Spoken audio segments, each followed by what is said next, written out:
Okay, good morning friends, welcome to tutorial Lokesh channel. ఇవాళ మనము intermediate second year 2Bలో 6B exercise 6B inter 2B ఇంటర్మీడియట్లో ఉన్న problems మనం డిస్కస్ చేయబోతున్నాం. అందులో కూడా ఒక ఫంక్షన్ ఒక డెరివేటివ్ ఇంకో ఫంక్షన్ రెండు కూడా క్వశ్చన్లో కనిపిస్తే దేన్ని టీ అనుకోవాలి, సో దాన్ని బేస్ చేసుకునే ప్రాబ్లమ్స్ మనం ఈ వీడియోలో డిస్కస్ చేయబోతున్నాం. ముందుగా ఈ x⁴ ఉంది కదా, సో దాన్ని టీ అనుకుందాం. ఎందుకు? dt ఏమవుతుంది? 4x³ ఉంది. x³ ఉందా లేదా అంటే dt ఏమవుతుంది నాకు 4x³ dx అంటే dt/4 ఏమవుతుంది నాకు x³ dx. సో ఈ x³ dx ఏమనుకోవచ్చు, dt అనుకోవచ్చు కదా. అప్పుడు క్వశ్చన్ ఏమవుతుంది నాకు ఇంటిగ్రల్ dt/4 ఈ sin x⁴ ఏమవుతుంది నాకు sin t. ఎందుకు x⁴ అంటే t కాబట్టి, అంటే 1/4 ఇంటిగ్రల్ sin t dt అంటే 1/4 ఇంటిగ్రల్ sin t ఏమవుతుంది నాకు మైనస్ cos t అంటే -1/4 cos of t అంటే x⁴. t అంటే x⁴. ఇంటిగ్రేషన్ చేస్తే ఏమొస్తుంది, sin x చేస్తే minus cos x. Last t బదులు ఏం పెట్టాలి, మనం అనుకున్న అజంప్షన్ పెట్టేసేయాలి. ఎందుకు t అనేది మనం అనుకున్న అజంప్షన్ అది. ఇక్కడ చూడండి, integral 2x into e⁴x². x² యొక్క డెరివేటివ్ 2xే కదా, కాబట్టి t ఈజ్ ఈక్వల్ టు ఏమనుకోవాలి, x² అనుకోవాలి. dt is equal to 2x dx. ఇప్పుడు 2x dx కంబైన్ ఏమనుకోవచ్చు, మనం dt అనుకోవచ్చు కదా. అంటే ఇదేమనుకున్నాం మనం t అనుకున్నాం, e⁴t ఈ 2x dx ని dt. ఇంటిగ్రల్ e⁴x dx అంటే e⁴x, ఇంటిగ్రల్ e⁴t dt అంటే e⁴t వస్తుంది. కాబట్టి ఆన్సర్ ఈస్ e⁴t. అగైన్ మనం టీ అనేది క్వశ్చన్లో లేదు, మనం అనుకున్న అజంప్షన్ కాబట్టి టీని ఏమనుకోవాలి, x² రీప్లేస్ చేసుకోవాలి. So e⁴x² is the answer, plus c పెట్టుకోవాలి. ఓకే, ఇక్కడ చూడండి log x యొక్క డెరివేటివ్ 1/x కదా. So t is equal to log x అనుకుంటాం, dt is equal to 1/x dx అనుకుంటాం. అప్పుడు ఇంటగ్రల్ e⁴log x అంటే ఏమవుతుంది, e⁴t ఆ 1/x dx డినామినేటర్లో dx ఉంటే 1/x అది గుర్తుపెట్టుకోండి. దీన్ని ఎలా రాసుకోవచ్చు అంటే క్వశ్చన్లో e⁴log x ఇంటూ 1/x dxగా రాసుకోవచ్చు. కాకపోతే క్వశ్చన్లో ఇక్కడ సపరేట్గా ఇవ్వడు కాబట్టి కింద ఉన్నాను అనమాట. సో ఈ 1/x dx క్వశ్చన్ dt అనుకోవచ్చు. కాబట్టి e⁴t dt, e⁴t dt అంటే e⁴ta అంటే e⁴log x. నెక్స్ట్ ఇక్కడ చూడండి, ఇక్కడేమో 1 + x⁴8 ఉంది, కానీ ఇక్కడ x³ ఉంది. x⁴8 ఒక డెరివేటివ్ 8 × x⁴7 అవుతుంది, కానీ మనకి x³ ఉంది. పోనీ దీన్ని x⁴4 హోల్ స్క్వేర్ రాసుకోవచ్చు. అప్పుడు x⁴4 డెరివేటివ్ ఏమవుతుంది నాకు 4x³ అవుతుంది. అంటే x³ వస్తుందా లేదా.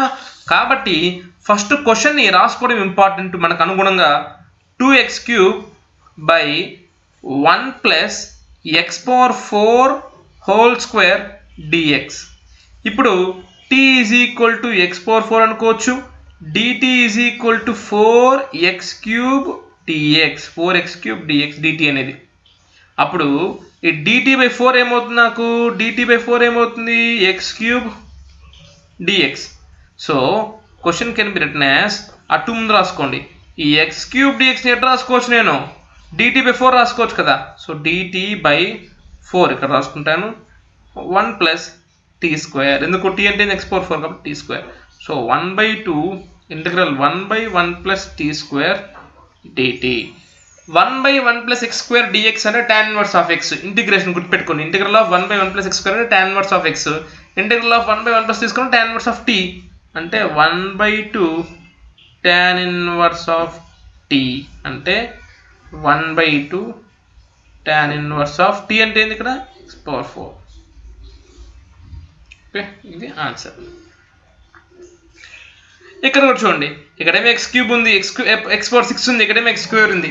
ఖచ్చితంగా నేను అట్లా రాసుకోవడం కష్టం కాబట్టి again x² / 1 - x³ whole square అనుకోవచ్చు కదా dx.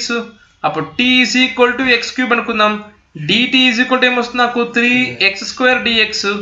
అప్పుడు dt/3 ఏమవుతుంది నాకు x² dx. సో ఈ x² dx ఎట్లా రాసుకోవచ్చు, dt/3 రాసుకోవచ్చా లేదా దీని ప్రకారం. సో dt/3 ఆ /3 అనేది ముందు రాసుకుంటాను ఎప్పుడు కూడా నేను. √1 - x³ అంటే t square integral 1/√1 minus x square integration sine inverse of x అప్పుడేమవుతుంది నాకు answer 1/3 sine inverse of tea అంటే 1/3 sine inverse of x cube 1/3 sine inverse of x cube చాలా ఇంపార్టెంట్ అండి. ఇక్కడ 1 minus x square sine inverse of x 1 plus x square sine h inverse of x x square minus 1 cos h inverse of x formula గుర్తుపెట్టుకోవాలి plus C.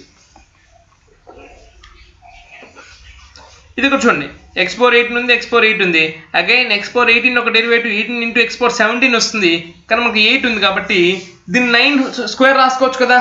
9 అంటే x⁴8 వస్తుందా లేదా. So క్వశ్చన్ని x⁴8 dx by 1 plus x⁴9 whole square రాసుకోవచ్చు. ఇప్పుడు t x⁴9 అనుకోండి dt ఏమవుతుంది మనకి 9 ఇంటూ x⁴8 అవుతుంది కదా dx అవుతుంది కదా. అప్పుడు dt/9 ఏమవుతుంది నాకు x⁴8 dx.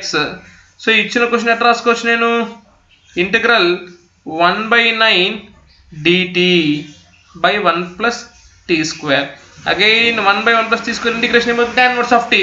So 1/9 tan inverse of tea అంటే 1/9 tan ఇన్వర్స్ ఆఫ్ టీ అంటే x⁴9 ప్లస్ సి. ఈ విధంగా మనము క్వశ్చన్స్ అనేది ఒక డెరివేటివ్ ఒక ఫంక్షన్ ఇంకో డెరివేటివ్ అన్నప్పుడు ఈ విధంగా ఈజీగా చేసుకోవడం అవకాశం ఉంటుంది అనమాట. ఇక్కడ చూడండి స్ట్రైట్ అవే సింపుల్ క్వశ్చన్ మనకి 1 ప్లస్ కాస్ 2x అంటే 2 కాస్ స్క్వేర్ ఎక్స్ అన్న ఫార్ములా గుర్తుండాలి.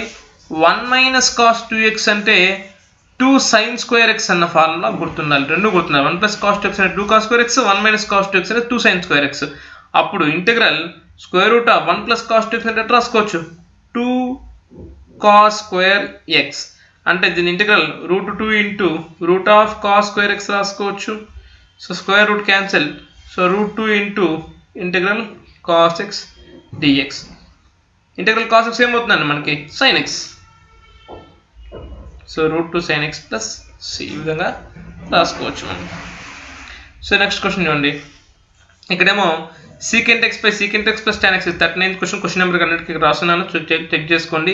secant x by secant x plus tan x whole square అయితే ఫస్ట్ ఆఫ్ ఆల్ దీన్ని చేసుకునే ముందు డినామినేటర్ మొత్తం t అనుకుందాం. సో t ఏమవుతుంది నాకు secant x plus tan x. అప్పుడు dt ఏమవుతుంది secant x డెరివేటివ్ ఏమవుతుంది నాకు secant x tan x. tan x ఒక derivative secant square x. So secant x common తీసుకుంటే ఇక్కడేమో tan x వస్తుంది ఇక్కడేమో secant x వస్తుంది ఇది dx అవుతుంది అనమాట. ఓకే ఇప్పుడు dt బై secant x ఏమవుతుంది చూడండి dt బై secant x ఏమవుతుంది నాకు dt by secant x plus tan x ఈ మొత్తాన్ని ఉంది కదా ఈ మొత్తాన్ని కింద పంపించుకోండి. అప్పుడు dt by secant x plus tan x ఏమవుతుంది నాకు secant x dx. ఇప్పుడు secant x dx ఎట్లా రాసుకోవచ్చు నేను secant x dx ఎట్లా రాసుకోవచ్చు dt by secant x plus tan x dt by secant x plus tan x. అప్పుడు ఏమవుతుంది నాకు 1 by dt by secant x plus tan x. ఇక్కడ already secant x plus tan x ఉంది secant x plus tan x whole square అంటే 1 by దీని ఏమనుకున్నాం t అనుకున్నాం కదా t స్క్వేర్ అంటే 1 బై టీ క్యూబ్ అంటే ఏమొస్తుంది నాకు ఇంటిగ్రల్ t⁻³ dt అంటే integral -2 by so -1/2 t square అంటే -1/2 into secant x plus tan x whole square. ఇక్కడ ఏమనుకోవాలంటే దీన్ని t అనుకున్నాము t secant x plus tan x అవుతుంది.